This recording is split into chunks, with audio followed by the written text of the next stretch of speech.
Last summer, Kyle Dubas and the Pittsburgh Penguins shocked the hockey world by getting Ruter McGroarty, and they have a chance to do it once again.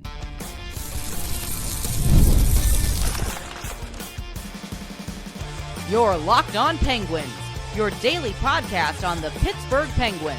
Part of the Locked On Podcast Network, your team every day. Welcome back to the Locked On Penguins podcast. It is Monday, and I am one of your hosts, Patrick Damp. You can follow me across all social media platforms at synonym for wet. Joined as always by the one and only Hunter Hodes. You can follow him on Twitter at Hunter Hodes. You can give our show's Twitter a follow at LO_Penguins. And you can give us a follow on Instagram at LockedOn_Penguins. Of course, we appreciate you making this part of your daily routine because we're your team every day. Don't forget, we're free and available wherever you get your podcasts, as well as YouTube. And if you're following us on YouTube, make sure you've hit that notification button. That way you can be among the first to know when we drop our daily Monday through Friday episodes. Hunter, we are rounding out the Stanley Cup final, which we will talk about in our final segment, which means we are about to get right into the nitty-gritty of the offseason. The draft will be here before we know it. Free agency will be here before we know it. And as we know, it is going to be an interesting offseason for the Pittsburgh Penguins. While we know that they are not very likely to be active on the free agency market on July 1st, we do expect them to be pretty active on the trade market. And last summer, we all remember the surprising trade that the Penguins made, sending Brayden Yager to the Winnipeg Jets in exchange for Ruter McGroarty. It appears that that is going to be a mutually beneficial deal, as Ruter McGroarty was trying to make the next step into the NHL. The Winnipeg Jets said, "You're not quite part of our plans yet." The Penguins said, "Hey, you might not make the NHL roster full time, but you're going to get there a lot sooner in the Pittsburgh organization. And Brayden Yager should probably be part of their plans in the next year or two up in Winnipeg." So that was a bit of a shocking move because everybody thought, okay, it's going to be other teams that are in a better position to go for Ruter McGroarty. And out of nowhere, the Penguins threw their hat in the ring and acquired Ruter McGroarty. They have a chance to do it again with another really impressive, really promising collegiate prospect who isn't very happy with his current team, and that is Michigan State's Isaac Howard with the Tampa Bay Lightning. Now, before we get into what the Penguins could do to get him, there is one part of this deal, potential deal, I should say, that might have us waiting for quite a while to see if the Penguins are able to pull this off. And that is the fact that if the Lightning do not trade him before August 15th, they will get a compensatory second round pick. So right now, we'll talk about Howard, his game, and what the Penguins can do to get him. But right now, while it's not a lot, Tampa does hold a lot of the cards because no matter what happens with Howard, they're guaranteed to get a second round pick for him because by all reports and accounting, he's done with Tampa Bay. He is not going to be returning to them, so they're probably going to lose him. So the fact that Tampa kind of holds the cards right now, because no matter what, the baseline is a second round pick, they can kind of see what's out there, wait out the market, and see if they can get something better, or they can settle on the second round pick. So Hunter, I think the Penguins should be in on this every single day. Kyle Dubas should be calling Tampa every single day to try to pry him out. But what do you think? Kind of with the leverage is the key word here. They have 2 months to kind of get this trade done. As it gets closer to that August 15th deadline, Pat, that leverage is going to keep getting lower and lower and lower. I think Tampa's best case for a trade here is trading Isaac Howard for another top prospect in return, similar to what we saw last year with Ruter McGroarty for Brayden Yager. I thought the Jets did as well as they could have in that trade with McGroarty. I think Tampa Bay is going to be looking at that deal thinking, okay, if we can get something similar to that type of value back for Howard, that's a win for us. We just have to see if they'll be able to do that. I've seen some reports out there saying like, oh, they can maybe get a first round pick for him or something like that. I don't think Tampa has the leverage to get a first back for Isaac Howard. I think it might be along the lines of the Adam Fox trade that you saw a few years ago when he got traded to the Rangers for a second round pick and also a third round pick. I think if it's not that top prospect, I think Tampa Bay is going to have to settle for something like that. But to your other point, the Penguins should 100% be in on this, especially after they got McGroarty last year. Go down this route with Isaac Howard. He already is playing for Michigan State this upcoming season. After that, who knows? This past season, he won the Hobey Baker Award for the best player in college hockey, and he was awesome for Michigan State. 26 goals, 52 points in 37 games. The year before that, he had 8 goals, 36 points in 36 games. He was also one of Team USA's best players at the World Junior U20s in 2024. 7 goals in 7 games, also 9 points in those 7 games. He was all over the ice for Team USA during the World Juniors, in 2024. When you turn on the tape, the skating is one of the biggest things that really jumps out at you. That, I think, is the biggest difference between him and Ruter McGroarty. McGroarty still needed a lot of work with his skating after being acquired by the Penguins. With someone like Howard, he really doesn't need a lot of work there. Like, he has a great motor, and once he gets going, he can blow past a lot of defensemen. I think when he was coming out, one of the biggest knocks on him was his shot, but he's really fine-tuned that these last couple of years. He was scoring a lot of really nice goals this year. He's worked on his release. I think compared to where it was a few years ago when he was drafted by the Lightning, it's night and day to me. I think he's a more silkier player than Ruter McGroarty. And again, Penguins, how much they want to get younger going forward, they should be all in on this type of player. You get McGroarty, who's kind of more of a net front, greasier player, really good fit on the top line at the end of the season with Sidney Crosby. Howard, I think he projects also to be a good top line forward, but is a bit silkier, good playmaker, has really worked on his shot, really nice skater. I think he will be a really good fit once he has fully developed into an NHL player. Again, he's going to be playing college hockey again this year for Michigan State. He did a great job for them this past season winning the Hobey Baker. But if I am Kyle Dubas, I am calling the Tampa Bay Lightning every single day to try and acquire this player. You did it last year with the Winnipeg Jets. There's no reason not to do it this year with the Tampa Bay Lightning. Yeah, here's something I will say that I think some people might balk at, and I think you will too. And this is just assuming that if you're the Penguins and you're really interested in this guy and you want to get him done, here's where your leverage is. They have 3 first-round picks over the next 2 years. If you're willing to say part with the Rangers one over the next 2 drafts, let's say whether it's this one or next year, and you really want to pry this guy out, you really like him, you think he can be a key contributor over the next decade or so, you can offer one of those first round picks, I think, because one, you're looking at a Hobey Baker winner and a guy who is a really well-balanced player and has continued to build on getting better with each and every season in college hockey. And you have that offer that not a lot of teams do. Now, the thing that might get in the way of that, Penguins don't have the deepest prospect pool yet. And there might be a couple of teams that have some B or C level prospects that they can offer up to Tampa Bay, as well as a second or a third round pick. And that sweetens the deal for Tampa Bay, and they choose to go with that. But if you're willing to say, you know what, we have 3 first round picks over the next 2 years, we can go grab a sure thing with one of those draft picks, or we can wait and pick our lottery ticket over the next 2 drafts.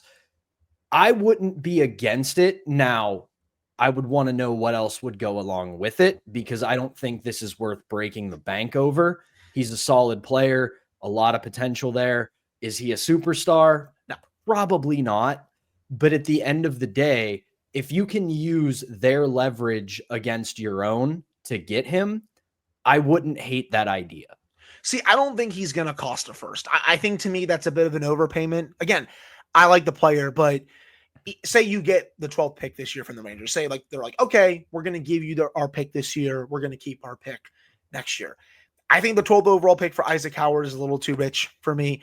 I would do, a second and a third, somewhere along those range. If you want to do a second plus something else, not even a pick, but maybe a prospect going back to Tampa, I think that's a bit more realistic. I just think a first for Isaac Howard at this point is a little rich for me. I would do a little bit less. I just think that's a little bit of an overpayment. So I'll push back a little bit on that. Again, I don't think it's what you need to offer to get him. I'm in a You don't have the leverage to ask for a first round pick. Like you even said, kind of. That's true. But it's only going to keep going down as we get closer to the August 15th deadline here when it comes to them needing to trade him. I don't think they can even ask for a first right now. So, and as it gets closer, that price I think is going to go down. So we have to see what Julian Brisbaugh does here. Right. And again, to kind of reiterate my point, I'm not saying immediately put that first on the trade block and go get him. But if you are trying to separate yourself and you have high confidence that Howard will project into a top 9, top 6 forward over the next couple of years, you have a bit more of a scouting report on what he could do than, say, somebody you're going to get over the next 2 drafts. And it's also, like I said, pitting leverage against leverage, because we know that right now Tampa doesn't have to be in a rush to move him. They know that no matter what happens, they get a second round pick. So that is a market that's been set no matter what, no matter who is interested. They cannot lose him for nothing. So at this point, they don't have to be in a rush to move him. If you're the Penguins and you want to sweeten the pot because you really like him, it's something to consider. But again, I'm not advocating and saying, go do it right now, trade that first round pick and get him. If you feel like you have to sweeten the pot, you have that leverage to pit against everybody else's. But very interested to see what they do with this. I think it's definitely worth the trade. It's definitely worth calling on and figuring out what he's going to cost, because it'll only help what the Penguins are trying to do. But that is going to end our first segment. When we come back, right after we finished recording on Friday, the Penguins announced a pair of signings. We're going to talk about those when we get back right after this. But first, we've got to tell you about today's first sponsor, and that is Monarch Money. Have you ever checked your bank account and wondered, where did all my money go? Between dining out, online shopping, and entertainment, it's pretty easy to lose track. That is where Monarch Money comes in. It's your personal CFO, giving you full visibility and control over your finances. Plus, Monarch Money is more than just a budgeting app. It's a complete financial command center. You can track all of your accounts, investments, and spending all in one place, so you stop just managing your money and start building wealth. The all-in-one convenience, that has been the single best thing for me with Monarch Money. Before I signed up for Monarch, I was juggling between banking apps, credit card apps, spreadsheets, you name it, trying to keep track of all my spending, my finances, my savings, you name it. With Monarch Money, it's all right there in one place. Really quick, really convenient, takes less time than I've ever needed before. It's absolutely tremendous. So take control of your finances with Monarch Money. Use code LOCKEDONNHL at monarchmoney.com for 50% off your first year. That's monarchmoney.com, code LOCKEDONNHL for half off your first year. Welcome back into the Monday edition of the Locked On Penguins podcast. I'm one of your hosts, Patrick Damp, right alongside the one and only Hunter Hodes, and the Locked On Penguins jinx strikes again, Hunter. We finish recording a show, and what do you know? The team drops some news on us. They announced on Friday that they have signed one of their rookies that they acquired in the Marcus Pettersson trade, Melvin Fernstrom. They signed him to a 3-year entry-level contract. And they also brought back forward Boko Imama on a 1-year extension. That second one, we expected that to happen. Dubas has kind of said as much, that they were pretty much just waiting to iron out the details and bring back what I would call, at least for now, a Hall of Fame vibes guy. He is a fantastic vibes guy that you need in a situation like this where the Penguins were in. We will briefly touch on him later in the segment, but first, let's focus on Melvin Fernstrom. They acquired him in the Marcus Pettersson, Drew O'Connor deal that they made back in January with Vancouver. And this is a pretty promising 19-year-old forward. A lot of good stuff from him playing in the SHL, the top Swedish league. had a pretty solid year. He was the 2025 Rookie of the Year with 8 goals and 17 points, which was the most among all rookies. The thing I'll say about that, I say this a lot about European leagues as well as the KHL. You hear numbers like that and they don't sound that impressive, but doing that in a top professional league in a country where there is a lot of good talent as a 19-year-old, that's pretty impressive. It's going to be good to get him over here to North America so that he can really fine tune some of the other parts of his game. For example, I think his shot is really good, but he's not a good skater. Until he works on that, I don't think he's going to be a full-fledged NHL player, but he still has the potential to be a player because of his shot. So if he can really iron out some of his skating, he could potentially at least make a little bit of a difference here if he's able to keep developing in North America, with Wheeling, Wilkes-Barre, all that stuff. I assume he's probably going to start this upcoming season with Wilkes-Barre. And again, that's going to be good for him to go up against some of these pros in the AHL, really work on his skating, utilize his shot to his advantage and all that stuff. So I'm glad that he signed his ELC, and I'm glad that he's going to come over to North America because I really think he needs it, especially right now for his development. As for Boko Imama, you're right. We were kind of just waiting for the signing to become official. Kyle Dubas spoke to Taylor Haas about this and said, we would like to bring Boko back on a contract. And literally a week after he talked to Taylor about that, they signed him. 1-year deal, $775,000 at the NHL level. And as you said it, Hall of Fame vibes guy, really good guy to have in the locker room. I think Crosby and Malkin like having him around. I think they're comfortable having him around. And I know some people may scoff at that, roll their eyes, but even though they're a bit older, the fact that they like having Boko around, even though he's kind of a punishing big hitter, little bit of a mini enforcer, even though there's really not many enforcers, if at all, left in the NHL, the fact that they like having him around, I do think is at least a little bit of a big deal. And he can bounce between the Penguins and Wilkes-Barre throughout the season. And he's a totally fine 13th/14th forward to have around. There is literally next to no risk to having him on this team throughout the season. I don't think he's going to be a top 12 guy every night, Pat, but if he's your 13th or 14th forward, I'm totally good with that. Right. We don't need to completely rehash the Imama conversation. Right. If he ends up as a regular, that's probably either a problem or just shows us that they are throwing the towel in preemptively on next. Or there's a lot of injuries too. That too. But that happens with every season. But again, good guy to have around. By all accounts, he's extremely positive, works hard. And listen, you can't discount the entertainment factor of a guy like that.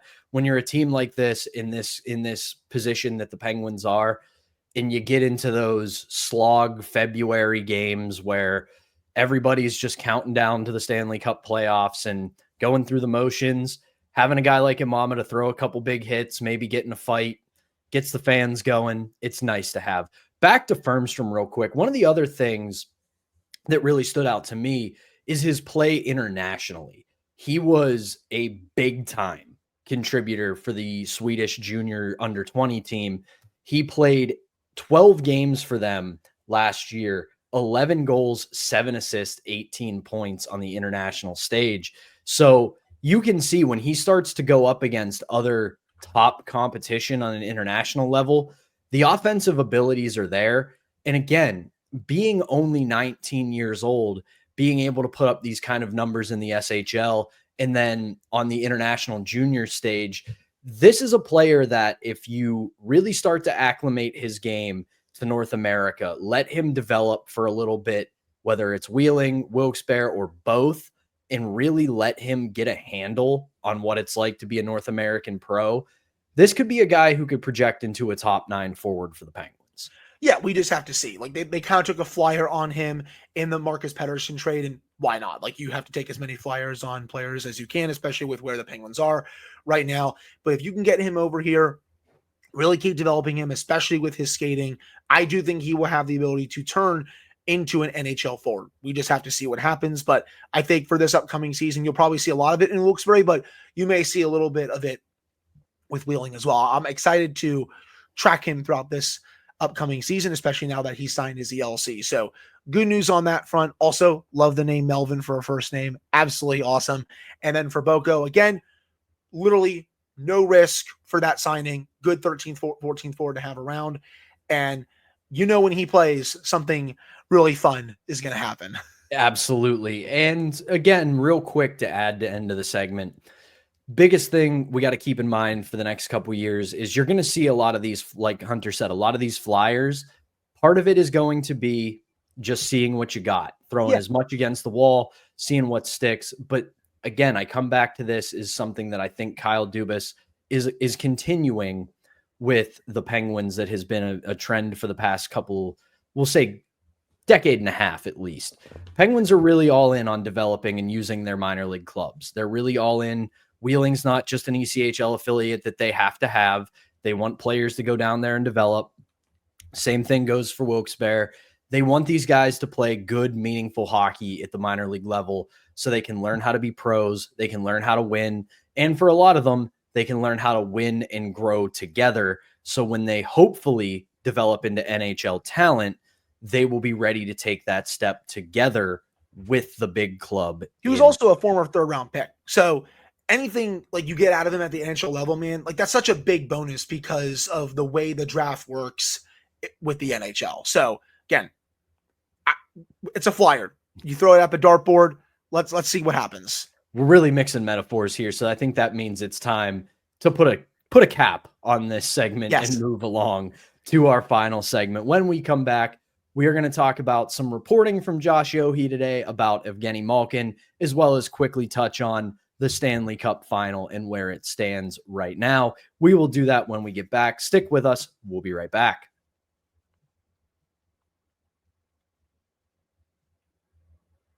Happy Monday, everybody. Welcome back in to the Locked On Penguins podcast. I'm Patrick Damp, one more time, right alongside Hunter Hodes. And Josh Yohe had some reporting this morning in The Athletic, essentially confirming that this will be likely Evgeni Malkin's last season in Pittsburgh. We got to talk about that wording because that could mean quite a few things. Now, it's been pretty much largely accepted that this is going to be Evgeni Malkin's final year as a Penguin. What does that mean, though? We're not entirely sure yet. We don't know if this means he's going to hang him up after this year. We don't know if this means he's going to go play in Magnitogorsk for a couple years to put a cap on his career, or if he's going to go somewhere else in the NHL. The thing about that last part, Geno's been pretty vocal that he doesn't want to play for any other NHL teams, but we also know these guys are the biggest competitors on earth. And if they still think that they can go, they are going to try it until they are absolutely told no. So, Hunter, I'm going to let you run with this one because we talked about this for quite a bit before we hit record. You know what's funny? The first thing that really popped into my head when I saw Josh put that article out was how have we already gotten to this point? I still remember 2009 against the Carolina Hurricanes, Geno doing his insane spinorama goal as a 22-year-old. And it's already been 16 years since then. The dude is about to be 39. Where did all of the time go, man? It really is crazy that we've already gotten to this point. I think all of us are insanely old at this rate, but I understand why Josh put the article out that he did. Again, Pat and I, we don't really doubt his reporting that much, but I still think a lot can change over the next calendar year. Maybe the Penguins see how he does this year. He has a good year and they're like, hey, let's sign you to a 1-year deal. Maybe you'll take a little bit more of a pay cut. I mean, he's been doing that throughout his entire career. Maybe you'll take, I don't know, just throwing a number out there, 4.5 to 5 million on a 1-year contract. You can keep doing something like that for as long as you want, maybe do another year. Who knows? Say that could also happen. Maybe he wants to go play in the KHL after this season with Alex Ovechkin, because this season could also be Alex Ovechkin's final year in the NHL. No one will be surprised by that.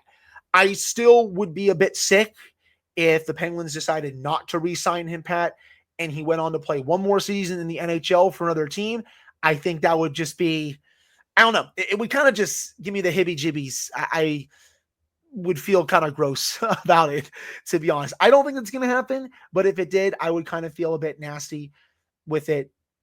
But we've known this day was probably coming for a while now, but we still have to see what happens once the season gets underway and once the season officially ends. So I guess for this, stay tuned. Again, I'm not doubting Josh's reporting because it felt like this is probably the most plausible outcome, same with Ovechkin, but we still have to see what happens, how he does this season, and then if there's any contract talks after this upcoming season, all that. But if it does officially get announced that this will be his final season in the league, I will cherish this season even more because I will be really hoping that Geno walks off in the sunset. Again, don't think he's going to win a cup this year, but I still want him walking off into the sunset in some capacity.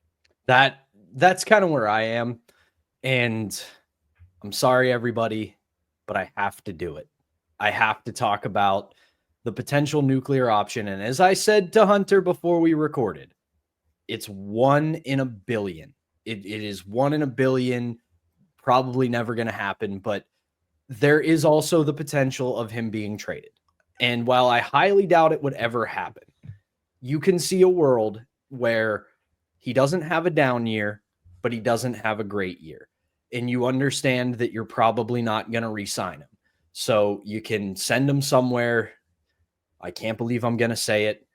Florida, because he lives down in Florida in the off season and he can do whatever he wants there. You get something for him. But again, 1 in a billion, highly doubt it would ever happen. Highly doubt he'd agree to it unless the relationship becomes so toxic, and that would be a problem in and of itself, alone away from him potentially retiring or going Don't even to Russia. put that into the universe. You're out to lunch even on that 1 in a billion chance here. Get out of here, Pat. Hey, we got to be realistic on this show here, Hunter. We can't sit here and shelter ourselves because we don't want things to exist. That's not how we operate. But obviously, like Hunter said, it's a stay tuned moment. We'll see what happens. Real quick, before we close out the show, the Florida Panthers are 1 win away from repeating as Stanley Cup champions after a win over the Edmonton Oilers over the weekend. And there is one thing I want to say about the final, because we're running out of time here, is the Edmonton Oilers need Connor McDavid to put his Superman cape on and be Superman. In no world has he been bad in this Stanley Cup final. You look at his stat line, he's doing pretty well, 8 points, but there has not been a lot, if any, signature Connor McDavid moments. And if there was ever a time, it's right now. He had the goal in game 5 to try and pull the Oilers back in, but literally right after that, the Panthers restored their 3-goal lead. And that was the most Florida Panthers win of all time. The way they suffocated the Oilers on the road, the way they gave up nothing in the middle of the ice, the way they kept everything to the outside. It was a defensive clinic from the Panthers, and nothing seems to rattle this team. The way they lose game 4, you're up 3 goals, you have a chance to win it in overtime to take a stranglehold on the Oilers with Sam Bennett hitting the crossbar. They lose with Leon Draisaitl winning the game in overtime, sending it back to Alberta tied. And they're just like, okay, ho-hum, we lost. It's okay, whatever. I feel like every other team would have been rattled by that and then gotten smoked in Edmonton. Not the Panthers. They're like, yeah, we're just going to play our game, shut down your best players, not give you anything in the offensive zone, get a few past Cal Pickard. It was just a textbook Panthers win, and now they have a chance to win their second straight Stanley Cup at home on Tuesday. I still hope this goes 7 games. I kind of want to see Edmonton find a way to send this back to Alberta. I want to see Connor and Leon put on their Superman capes yet again. They need to be a lot better after game 5. I thought Leon was a little bit bad in game 5, but again, I don't feel like a lot of Oilers played well in that game. I think McDavid had a pretty good third period. He was knifing through some dudes, had that nice goal, but he definitely has another level to reach. But hey, just for my series prediction, I need the Oilers to find a way to win this game on the road to send us back to Alberta for a winner-take-all game 7. But we're almost to the end here, people. At least one more, if not 2 games left in the season before all hell is going to start breaking loose with the draft, trades, free agency. We've only scratched the surface when it comes to this offseason. Yeah, there's a lot of chatter out there, but I'm kind of ready for the season to be over at this rate, even though this has been a fantastic Stanley Cup final. And oh yeah, people, we know that Pat brought up the 1 in a billion chance for Evgeni Malkin. You can let him know in the comments that he's out to lunch. It's okay, guys. Hey, that's why I said 1 in a billion. I didn't say it was guaranteed. I didn't say they should. I said 1 in a billion. And as for all the hell that's going to break loose this offseason, you know the two of us are going to be there for all of it. We'll get you your updates. We'll get you your news and analysis. So make sure you're sticking with us. Make sure you're subscribed. And of course, make sure you're dragging me in the comments, because who doesn't love that? Everybody loves that. But that is going to do it for the Monday edition of Locked On Penguins. Thank you, as always, for tuning in. Hunter and I will be back with a new episode for you on Tuesday. Until then, for Hunter Hodes, I'm Patrick Damp. Have a great day. We'll be back on Tuesday.